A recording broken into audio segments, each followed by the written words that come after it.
So we will touch the story of Krishna as very much an inner story, and we will try to extract the lesson of Krishna's life to our lives and to see how we can easily connect to this vivid sphere of energy of Krishna consciousness and this portal that he made, which is very open, with very little devotion and effort. You enter through that portal. It's a very living highway from human beings to God.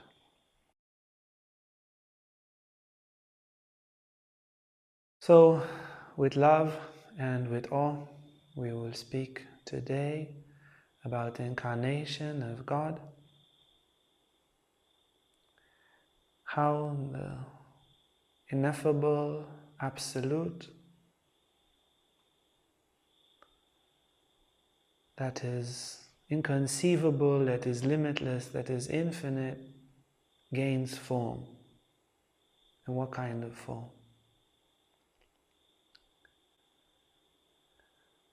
You see, people often ask, there's all this injustice in the world, all the suffering, why God doesn't interfere more? Why doesn't he help us? I want to believe in God, but why he doesn't help us? Well, he does. He incarnates from time to time when it's needed and manifests himself to restore order. Krishna says in the Gita, he says to Arjuna, whenever, O descendant of Bharata, for Arjuna, righteousness declined and unrighteousness prevailed, I manifest myself for the protection of the righteous and the destruction of the wicked, and for the establishing of religion. I come into being from age to age. You see, in the same way that the digestion does what the digestion does, we don't interfere. The breath does what the breath does, we don't interfere.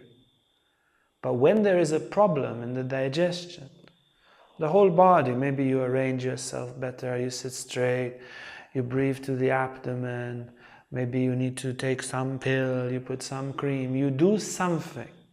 You, who are the entire body, God for the body, interfere because a part of the body goes out of whack. The problem with the breath's just going, but then you start breathing. You enter your body as an avatar and you correct it. So God, which is the body, becomes a cell somehow in the body to correct something. So the world is allowed to unfold in God as a continuous play, lila, of good and evil. But God will never let evil prevail for too long. It needs to exist to test so that human beings and consciousness in general will learn responsibility. In the absence of evil, it will be like these computer games for 3 years old. I don't know if you've seen that. You take the cat out, you wash the cat, you dry the cat, nothing can go wrong. When you're 3 years old, it's okay. That's it, it's all right. And it's fun for 3 years old. But in any kind of game, there is the good stuff happening, the bad stuff happening. You win, you lose, and therefore, in that game, you awaken a certain quality, a responsibility, an engagement. So evil is allowed to exist up to a point, and then God manifests. And God manifests as avatars, particularly for that form of evil, for bringing humanity to its next steps, and it will manifest every avatar in a very particular flavor. Yeah, when God manifested as Christ, and he says in the Gospel of John, me and my Father are one. If you've seen me, you've seen the Father. Christ manifests the godly attribute of forgiveness, of grace, of sacrifice, of wisdom, of health, of harmony, of righteousness, of heroism, many, many, many attributes manifest through the being of Christ. Rama manifests God's heroism, austerity, authority, kingliness. And Krishna manifests God's playfulness. It's very unique and it's very unorthodox. Compares to other views of the manifestation of God, Krishna is playful, is enchanting. He manifests the beauty of God.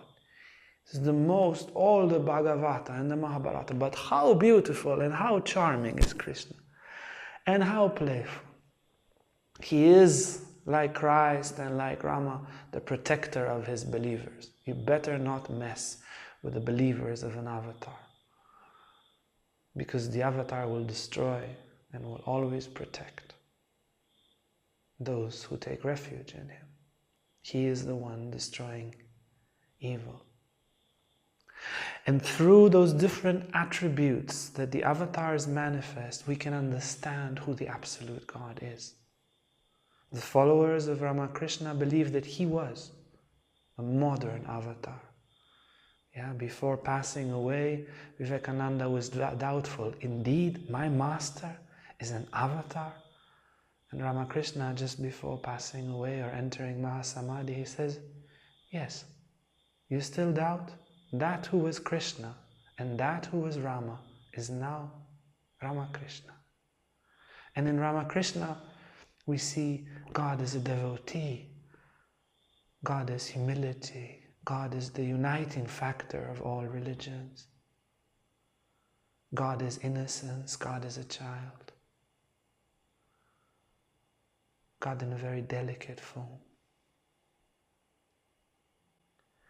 So we will touch the story of Krishna as very much an inner story, and we will try to extract the lesson of Krishna's life to our lives and to see how we can easily connect to this vivid sphere of energy of Krishna consciousness and this portal that he made, which is very open, with very little devotion and effort. You enter through that portal. It's a very living highway from human beings to God. Sri-Aurobindo, he said, humanity had 4 events which are of the foremost important. Everything that ever happened in humanity, there were 4 things that were the most important. One was the War of Troy, that brought forth Hellenism and therefore the Greek tradition, philosophy and so forth, reason. The second is Krishna in Vrindavan with the Gopis, and he brought forth Bhakti-Yoga, and since then this path of love for God has opened tremendously. The third is the life of Christ and the crucifixion of Christ, which made Europe human, humanized Europe. And the fourth is Krishna again with the Gita, that according to Aurobindo will liberate humanity. So out of 4 major events in human history, thousands of years of history and prehistory, 2 are consecrated to Krishna, because he opened a tremendous portal, and his existence echoes from prehistorical time. Now, historically, Krishna, according to his followers, was born today 5,250 years ago. It's a nice round number, 250. So way, way before history. This is prehistory. Yeah, history is when we know who was the king. We have a lot of evidence. We can correlate. There's a lot of archaeological findings. It happened in this place, but we have writings also from another place, and there's a great reliability of what happened. But then the times of Moses, of Abraham, of Krishna, of Rama, prehistory, scattered evidence, We don't have writings that were written then, but just writings that came way, way after, and a little bit of archaeology from then. So we have, Krishna has many, many names. One of them is Vasudev, which was also the name of his father. And we have reference to Vasudev from 2,500 years ago, around the time of Buddha, in the writings of Panini, who was somehow like the father of Sanskrit, or father of Sanskrit grammatism. We have evidence of Krishna. There was this Greek Hindu culture, after Alexander the Great, in the Heliodorus pillar, where there are mentions of Krishna, scenes from the Gita you see in the picture. There we have reference to Krishna in the Chandogya Upanishad, already before the times of Buddha, 8th to 6th century before Christ. There are evidence that the city that Krishna built, that was there described drowned in the sea, Dwarka, in Gujarat, under the sea. Recently, archaeologists found references of a very ancient city over there, and there was a lot of research going on the astrological moments, because in the Bhagavata it's described there was a solar eclipse, there was this movement of that planet, there was a connection between Saturn, Shani and Mars, there was this day of the moon, that eclipse of the moon, and the dates match. We will not have a lecture about this, but the dates of the solar eclipse and everything that happened, they are matching with the dates that refer to Krishna's birth and with the dates of the Mahabharata and the great war of the Pandavas. So there is quite, for such a long period in the past, there is quite a lot of archaeological and historical evidence.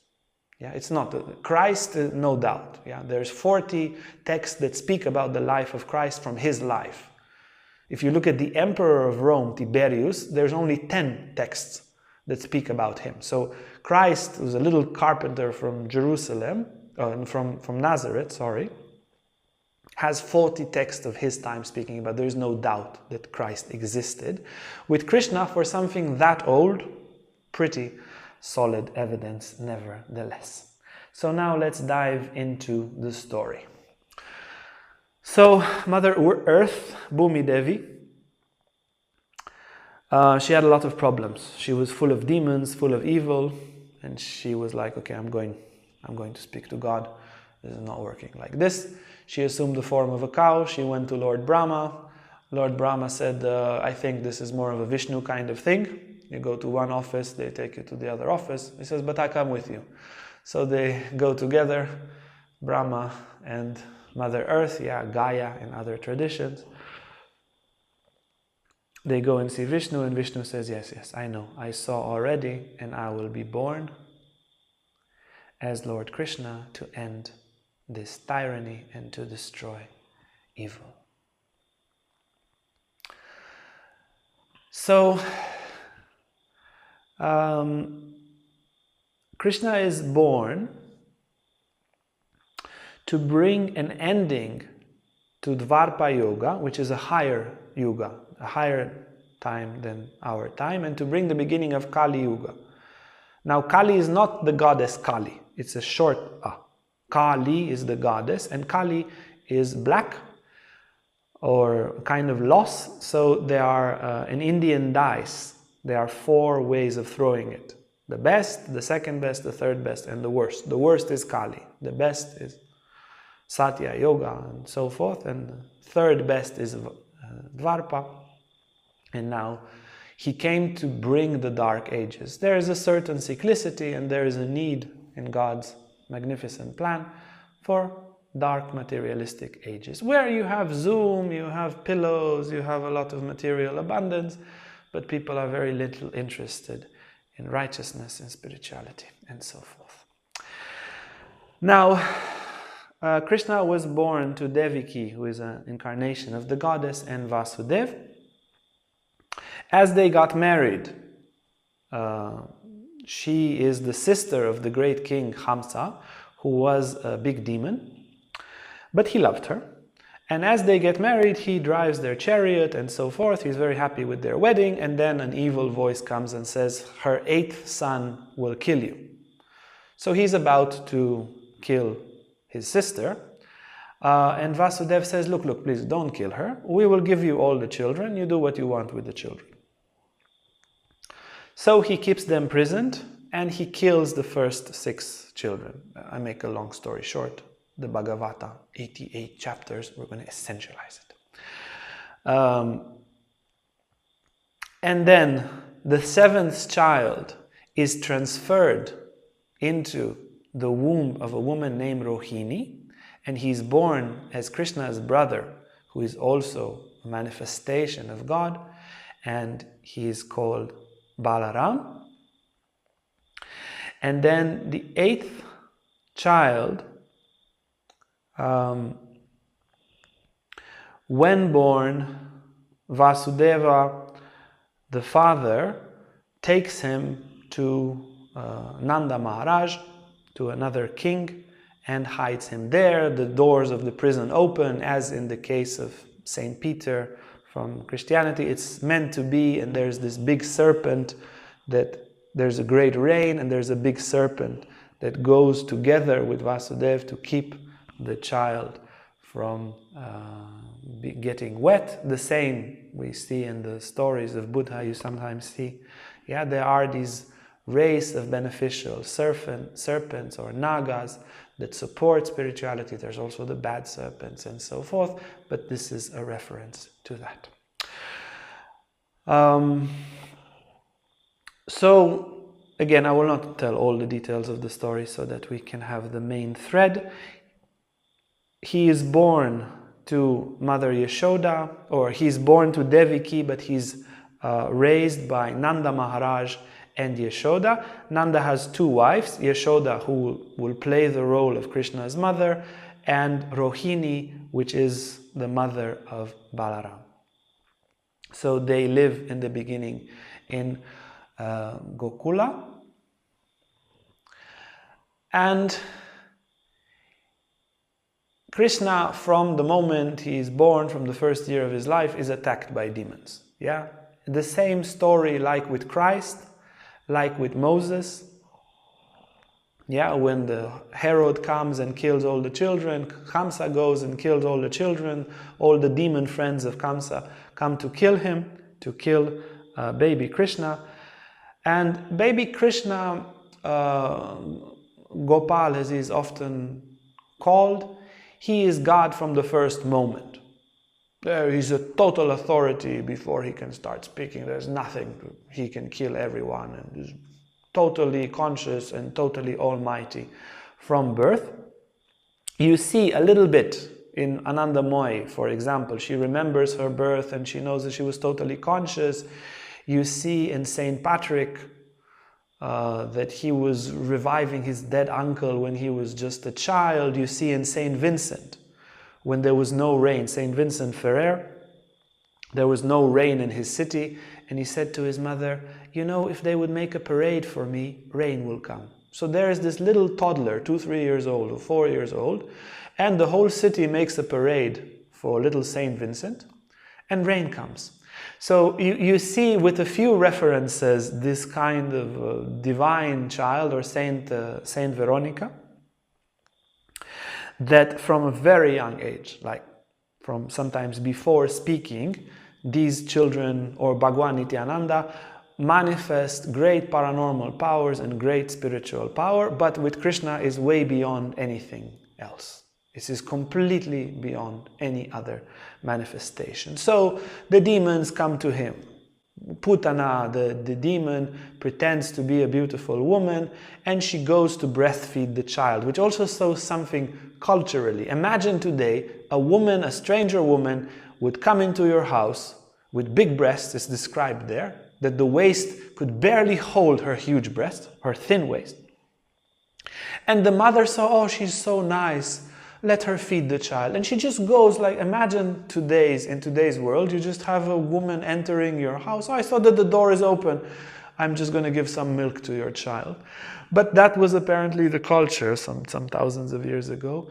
And he is like, pretending to be afraid and closing his eyes. And when she puts the nipple, which has poison to kill him, in his mouth, he holds her forcefully. He sucks the poison, which doesn't influence him, and sucks the life out of her and kills her. And then she manifests as a demon. So he is still not speaking in the cradle, and he kills that huge demon without a problem. And then a demon manifests as a cart that is about to collapse on him. And he's a few months old, and he gives a little touch with his foot to the cart, and the cart is broken in many pieces. His mother lifts him one day, and then he becomes so heavy she can't lift him anymore.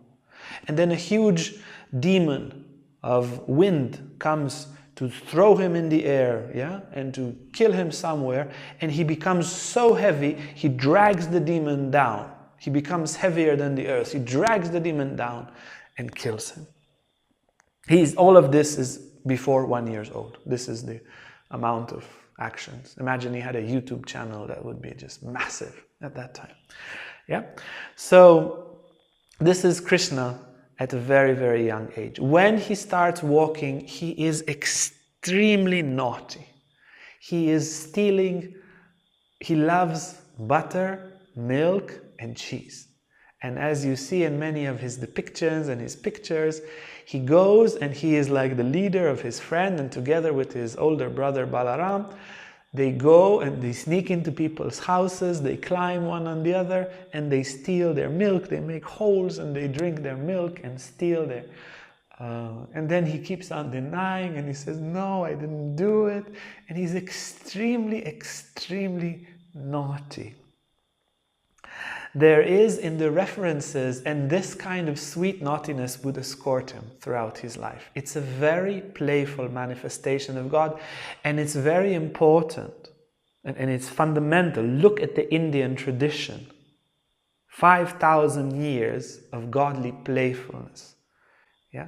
It's extremely important because the model of godliness will determine the entire culture. The misunderstanding about sin related to Christ created all this Western guilt. It's not the actual teaching of Christ, but all of that. So with Krishna's playfulness, the entire Indian civilization became very, very playful. Also, in the esoteric teachings of Christ, if you see the childhood of Christ, there is one of the Gospels that didn't enter the Bible. He was extremely naughty as a child. And they were playing with some of his friends, and one of the friends fell from the roof and he died, and everybody was accusing Jesus because he was the most naughty of all the kids. So Christ goes to the corpse, revives the child and says, did I drop you from the roof? He says, no, I fell. Good. And he lets him die. Again, you see, I didn't kill him.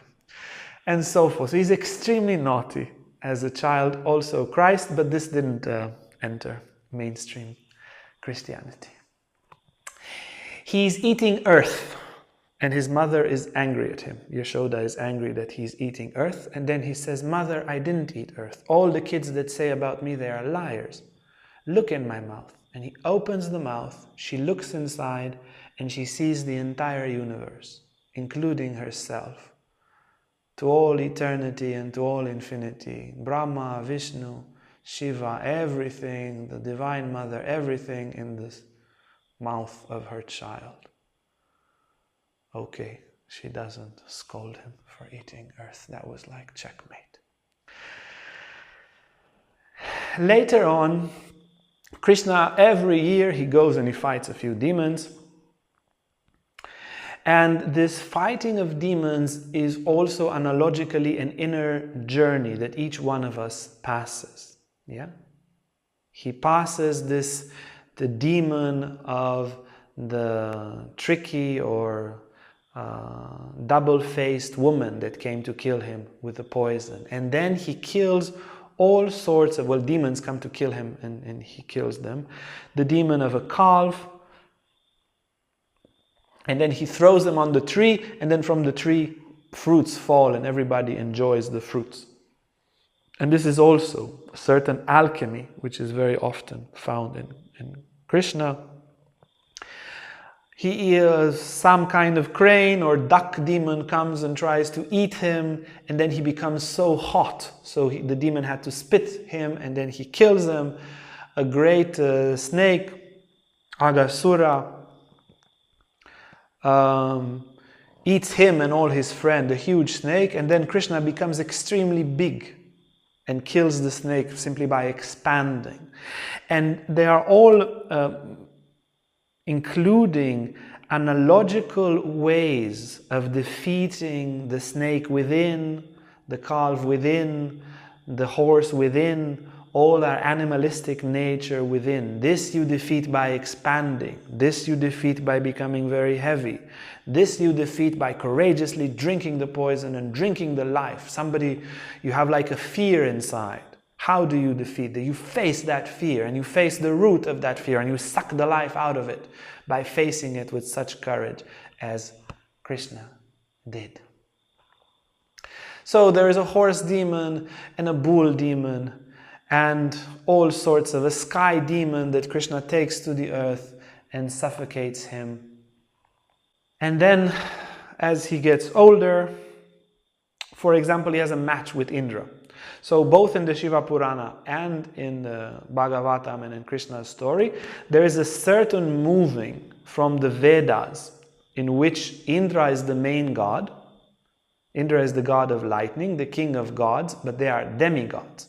And that is similar to Zeus and Jupiter in the Greek and Roman tradition, similar to Thor, similar to Marduk in the Babylonian tradition.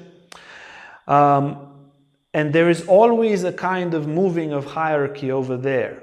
He kills Kronos, kills Saturn, and therefore becomes the king. Same story with Marduk, and so forth. So the time of the Vedas, people worship the weather.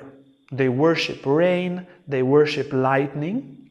And then with the arriving of the Trinity, Brahma, Vishnu, and Krishna, there is a shift in India, and they do not adore the powers of this world, but they adore consciousness. Yeah? In one way in the Upanishads, in a contemplative way in the Upanishads, and in a devotional way when it comes to Krishna and Shiva and so forth. So the supremacy of consciousness as the main power of manifestation, there was an understanding there, and then in order to convey the understanding, how do you convey the understanding to peasants that don't go to school? How do you tell them consciousness is stronger than the weather? So you make stories, and you live those stories, and God would manifest in all sorts of ways so that epical stories would remain as a form of pre-Google education, pre-book education, pre-writing education. So he has a match with Indra. Indra gets very angry. People worship Indra, and he's like, oh, why you worship Indra? Worship so-and-so. And so they worship so-and-so. And Indra is like, what? He said not that they worship me. That little boy, he's like 7 years old, and he tells them who to, and they stop worshiping. I'll bring them rain. So 7 days, rain and hailstorm, and they're all going to die. And Krishna is like, guys, don't worry. He takes a huge hill. He lifts it with one hand. He remains with one hand loose. And he says, come under the hill. Everybody comes under the hill. It rains. And Indra is like, okay, I stand defeated. And after 7 days, they all come back. And it's a representation of the superiority of consciousness. Krishna repeatedly is said in the Bhagavata is the witness of the heart. In the Shiva Purana, all the time Indra is being kidnapped by demons and Shiva rescues him. That's Shiva's way of saying the superiority of consciousness. And here there is a few matches between Indra and Krishna, and he always wins as such.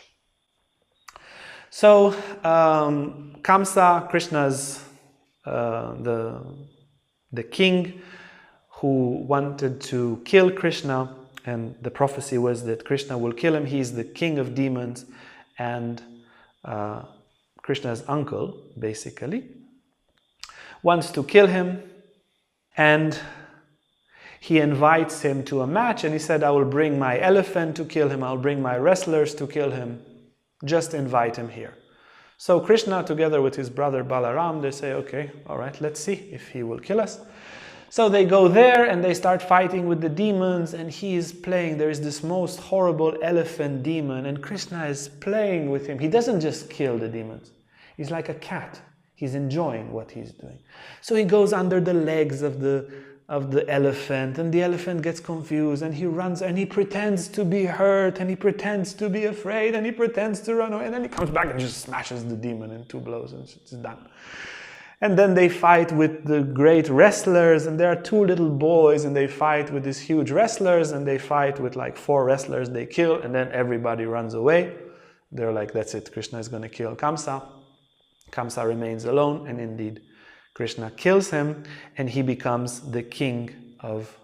he doesn't become the king of Mathura. He puts his grandfather as the king of Mathura, but he is the actual ruler. And after that, Krishna becomes a disciple. He says, okay, now this is done. Kamsa is dead.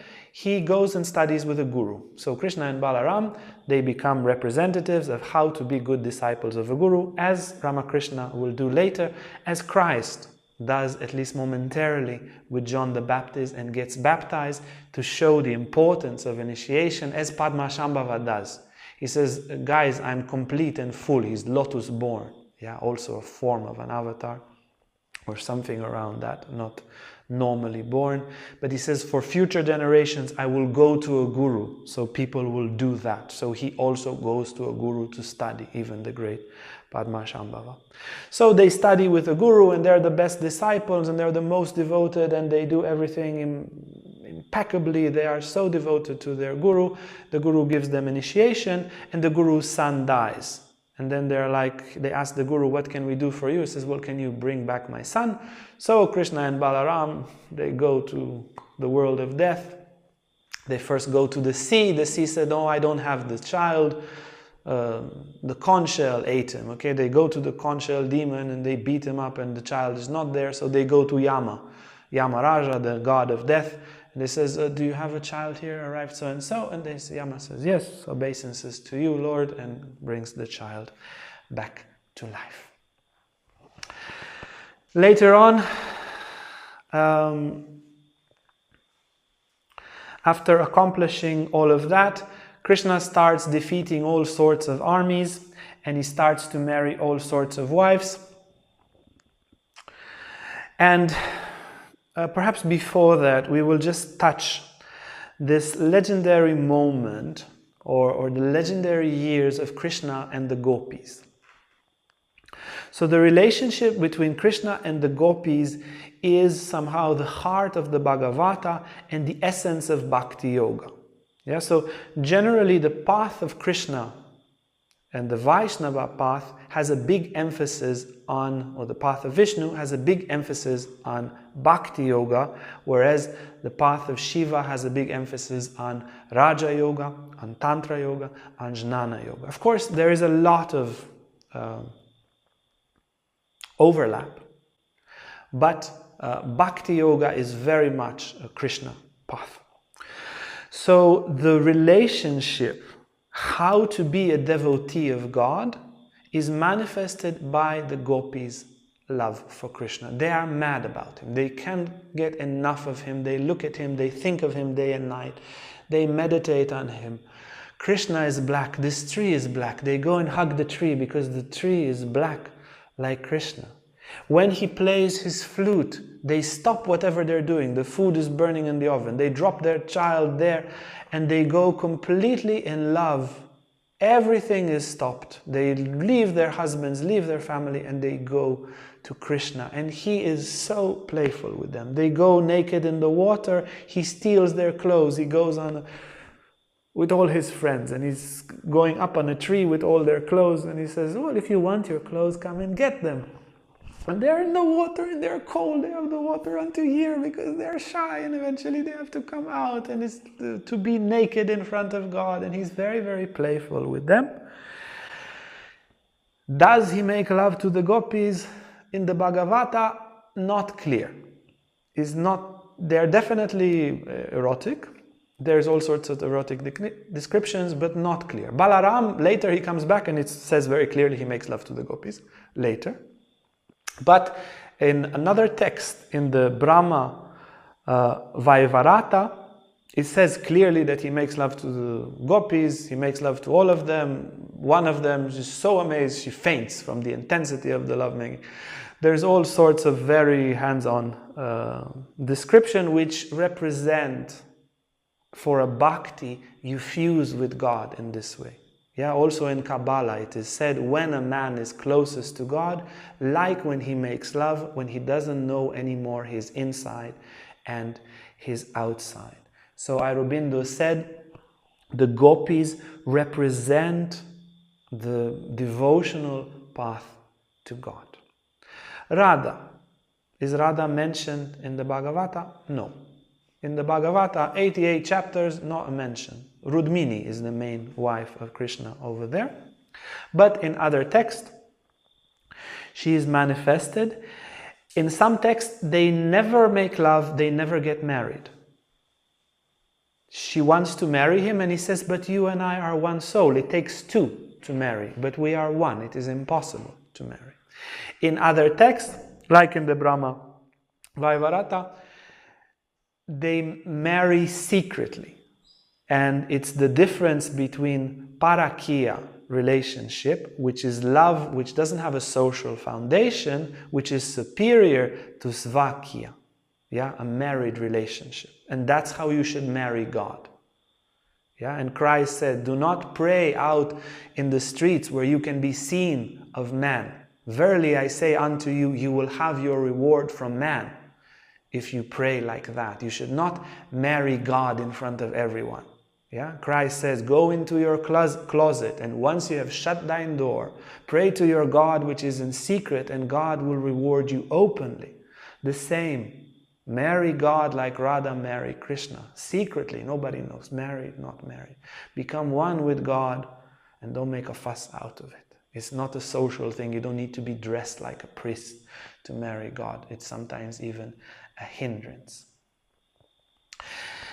And it is said that in Goloka, in the somehow one of the heavens related to Krishna, they are united. As Shiva, Ardha, Nareshvari, they are in one body, they live in the same body. Radha is the energy of Krishna, as Sita is the energy of Ram, as Shakti, Parvati are the energies of Shiva, as Lakshmi, the energy of Vishnu, and so forth.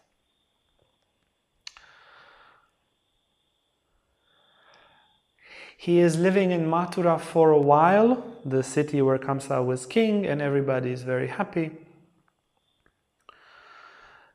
And after a while, some demons come and attack, and he chooses to move to another city, and he creates Dwarka, which is his new capital.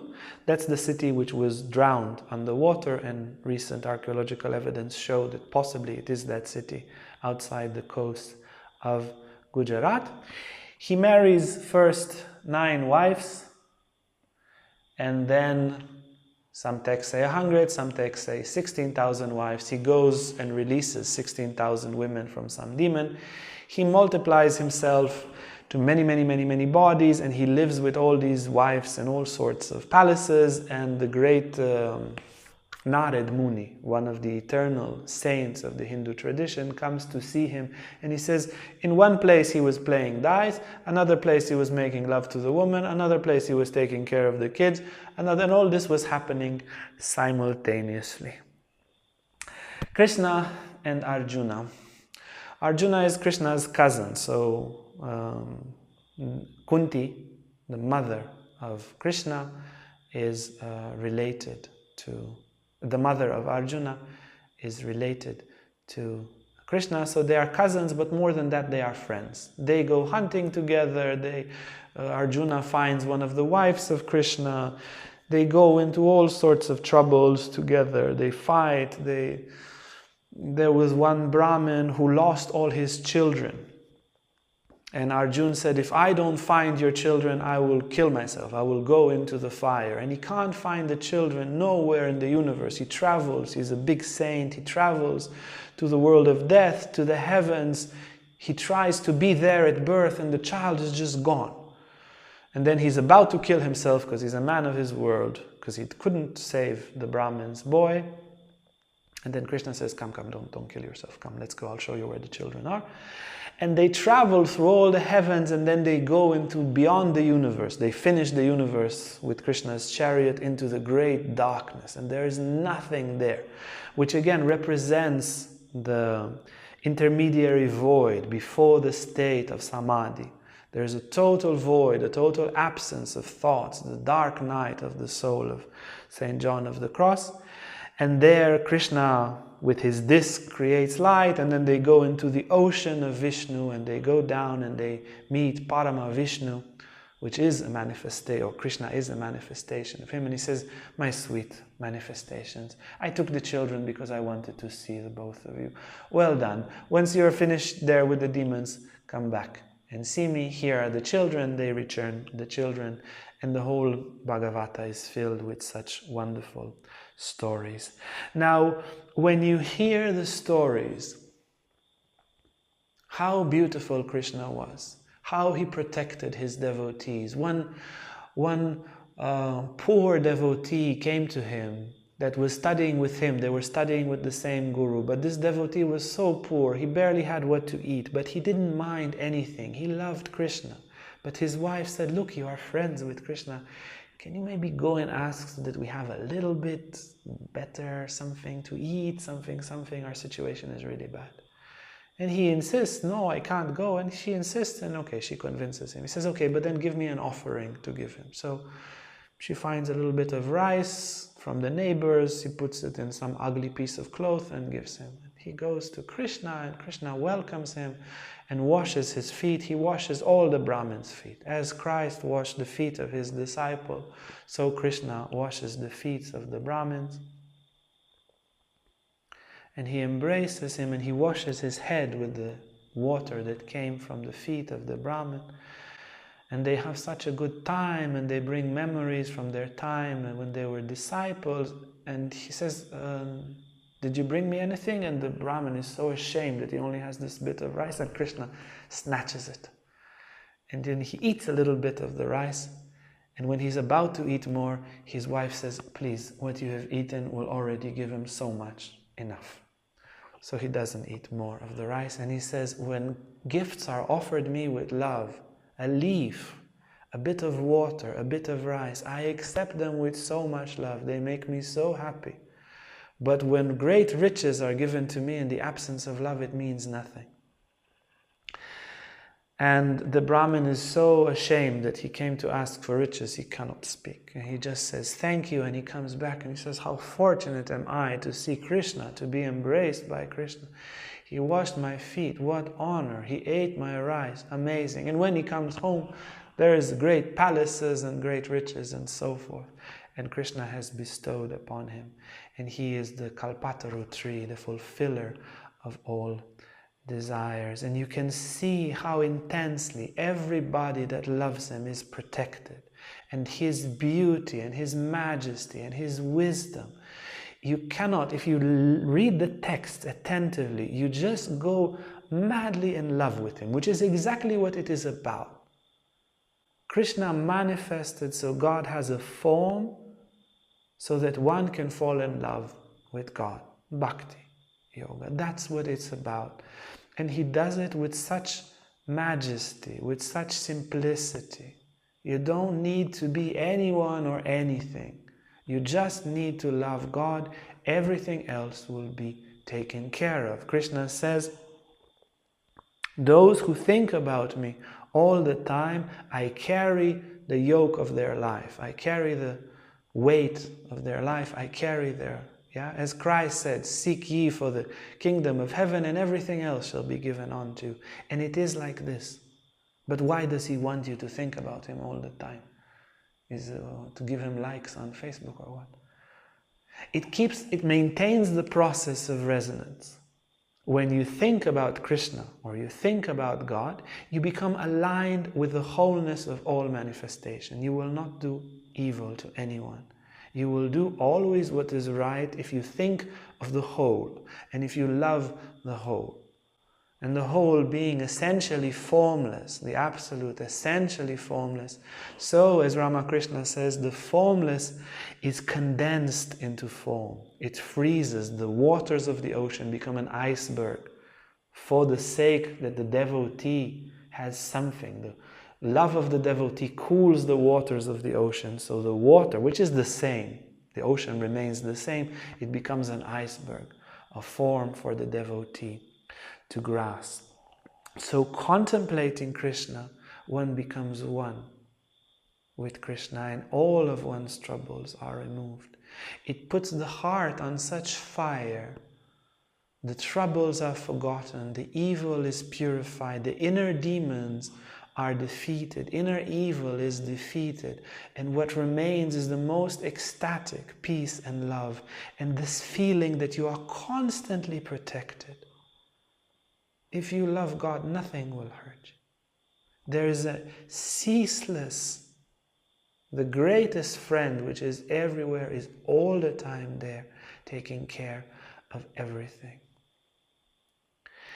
Krishna lived for 125 years, and then somebody, a hunter, mistaken his feet for a deer's ears or something and shot some arrows. He was wounded and he died. That manifestation had its end. His body was cremated and turned into ashes, but his heart continued to burn.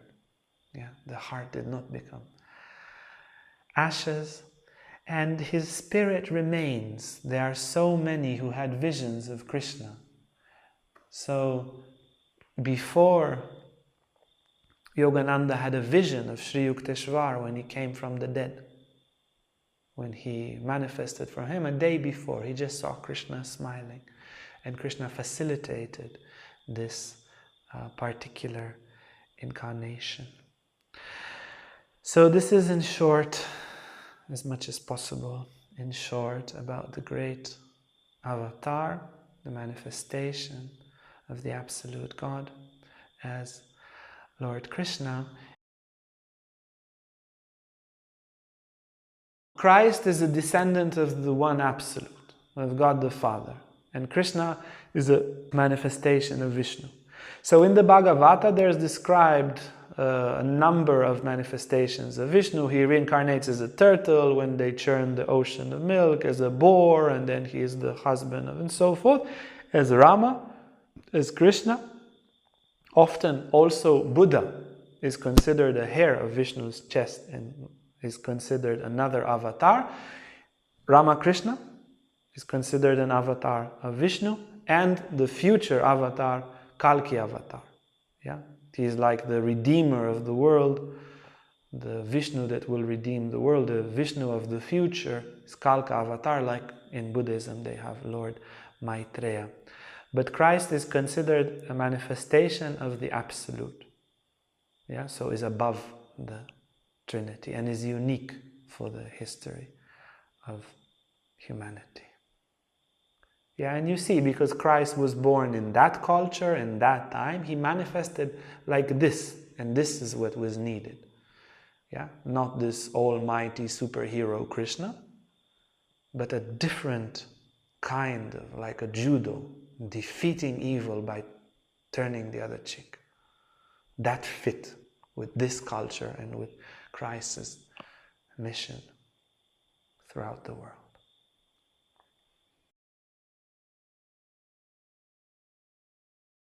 Vivekananda describes in Bhakti-Yoga, so Hatha Yoga can be very dangerous if you do it wrong. Raja Yoga can be very dangerous. Jnana Yoga can be very dangerous if you do it. Bhakti Yoga is mostly fine, with one risk, which is fanatism. Which again is massive, right? Look what the Muslims and Christians and Hindus have done for that fanatism. So that's the thing. It's a game because you have to be completely immersed, and it's very good if you're Ishta Devata, your chosen deity, to lose yourself completely. Everything is Krishna, everything, as Ramakrishna did. When he was a worshipper of Krishna, Krishna was everything. And then he became a Muslim. He started eating meat, praying to Mecca, couldn't look at the goddesses. He was disgusted by Kali. Of course, then he was a Muslim, and then he was a Christian, and then so forth. So you're supposed to be completely absorbed. Everything is Krishna for you. But to maintain, like you said, the lucidity, and people are as they are, you know. If people are mediocre, they would be mediocre farmers, mediocre leaders, mediocre, and then they also become mediocre devotees. And then, like they are mediocre movements, also the movement becomes mediocre if it has a lot of people like that. Yeah, so every, you know, also Christians and also Muslims, and also if they become fanatic, they use, or let's say they forget the uniting factor. Real mystics, they always have this feeling of unity. And they don't use, you see, they use all that intense devotion to separate themselves from the rest of the world. And it's a lot of devotion. That's what they do all day. Hare Krishna, Hare Hare, Hare Krishna. You go, you say hi, they don't say hi. They say Hare Krishna. If you say hi, they know you're an outsider. Don't talk to them. Yeah? I've been there. They're very beautiful, and the gurus and all of this, a lot of authentic spirituality. But when all that authentic spirituality is directed towards separating yourselves from everybody who is not exactly like you, you pay the price of separation. Yeah?